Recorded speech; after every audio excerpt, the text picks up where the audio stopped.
محترم اور میرے عزیز ساتھیوں، السلام علیکم۔ آج مجھے جس موضوع پر بات کرنے کا موقع ملا ہے وہ ہے فلسطین اور اسرائیل کے درمیان جنگ 75 سال سے چل رہی ہے۔ اگر ہم فلسطین کی تاریخ میں جائیں تو فلسطین میں 87% مسلمان اور 10% عیسائی اور 3% یہودی آباد تھے۔ بعد میں فلسطین میں یہودیوں کی تعداد 3% سے بڑھ کر 3 لاکھ ہو گئی۔ ہوا ایسے کہ جب ہٹلر کی حکومت آئی تو وہ یہودیوں کو زندہ رہنے نہ دیتا تھا۔ ہٹلر یہودیوں کے خلاف تھا اور وہ انہیں قتل کر دیتا تھا۔ اسی وجہ سے زیادہ یہودی ہجرت کر کے فلسطین میں آباد ہو گئے اور اس وقت ورلڈ وار فرسٹ ہو رہی تھی۔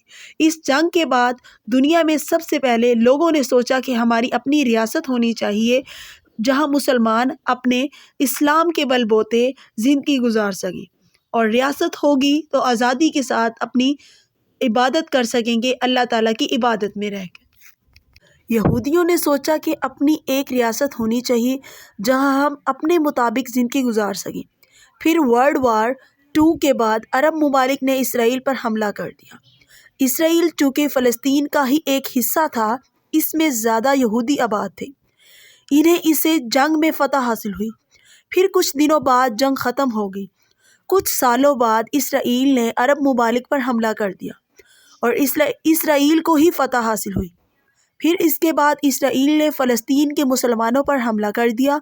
اسرائیل اور فلسطین کے درمیان ایک ہی مسئلہ پر جنگ شروع ہوئی اور وہ جنگ آج تک چلی آ رہی ہے۔ کچھ دن یہ جنگ رہتی تھی اور ختم ہو جاتی تھی، لیکن ان دنوں ہمیں یہ دیکھنے کو ملا ہے کہ اسرائیل مسلسل فلسطین پر اسلحوں، بمبوں کے ذریعے حملے کر رہا ہے۔ اسرائیل اور فلسطین کے درمیان جنگ کا سبب بھی یہی ہے کہ وہ دونوں اپنی ایک اسٹیٹ چاہتے ہیں۔ یہ شہر دونوں ممالک کے لیے بہت اہم ہے۔ فلسطین کہتا ہے کہ یہ شہر ہمارا دارالحکومت بن جائے کیونکہ اس شہر میں مسلمانوں کا پہلا قبلہ اول واقع ہے، یعنی مسجد اقصی اسی شہر میں واقع ہے، جب کہ دوسری جانب یہودی کہتے ہیں کہ یہ شہر ہمارا دارالحکومت بن جائے کیونکہ اس شہر میں یہودیوں کی ایک اہم چرچ بھی واقع ہے۔ اسرائیل کہتا ہے کہ یہ علاقہ ہمارا ہے اور فلسطین کہتا ہے کہ یہ علاقہ ہمارا ہے۔ اسی وجہ سے دونوں کے درمیان جنگ جاری ہے۔ اسرائیل ایک بہت طاقتور ملک ہے کیونکہ اس کے ساتھ تمام انگریزی ممالک کسی کے ساتھ ہیں۔ اگر ہم اپنے ملک پاکستان کی بات کریں تو پاکستان کا سارا نظام بھی انگریز ممالک کے ہاتھ میں ہے، یعنی اسرائیل کے ہاتھ میں ہے۔ انہوں نے اپنی تمام اسلامی ممالک میں سفیر چھوڑے ہوئے ہیں، لیکن اسرائیل نے اس دفعہ ظلم کی انتہا کر دی ہے۔ اس نے گزشتہ روز 6000 سے بھی زیادہ بم پھینکے۔ لوگوں کی زندگی بہت مشکل بنی ہوئی ہے، انہیں کھانے کے لیے کھانا اور پینے کے لیے پانی نہیں مل رہا، اور یہ بہت بڑا مسئلہ پیدا ہو رہا ہے کیونکہ قبلہ اول کو طاقتوں سے بچانا ہے۔ ہر مسلمان پر فرض ہے کہ پاکستان کے پاس ایٹم بم ہے، لیکن وہ ڈر اور خوف کی وجہ سے فلسطین کی کوئی مدد نہیں کر رہا۔ تمام عرب ممالک بھی کچھ نہیں کر رہے۔ اسی لیے ہمیں چاہیے کہ اگر ہم ان کی مدد تو نہیں کر سکتے تو ہم ان کے لیے اللہ تعالیٰ سے دعا کریں کہ اللہ ان کو حوصلہ دے، کیونکہ یہ ہم سب کا فرض ہے اور فلسطینیوں کا حق ہے کہ اگر دنیا کے تمام ممالک، مسلمان ممالک مل کر اتحاد و اتفاق سے کھڑے ہو جائیں تو دنیا کی کوئی بھی طاقت ان کے آگے ٹھہر نہیں سکتی۔ خدا نے آج تک اس قوم کی حالت نہیں بدلی، خدا نے آج تک اس قوم کی حالت نہیں بدلی، نہ ہو جس کو خیال اپنی حالت آپ بدلنے کا۔ تو اللہ تعالیٰ فلسطین کو آزادی دے اور ان کی پریشانیاں دور فرمائے، آمین۔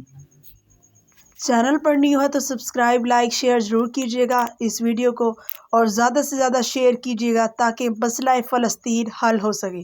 اللہ تعالیٰ آپ کا حامی و ناصر ہو۔ اللہ حافظ، اللہ حافظ۔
على عهدي على ديني على أرض تلاقيني أنا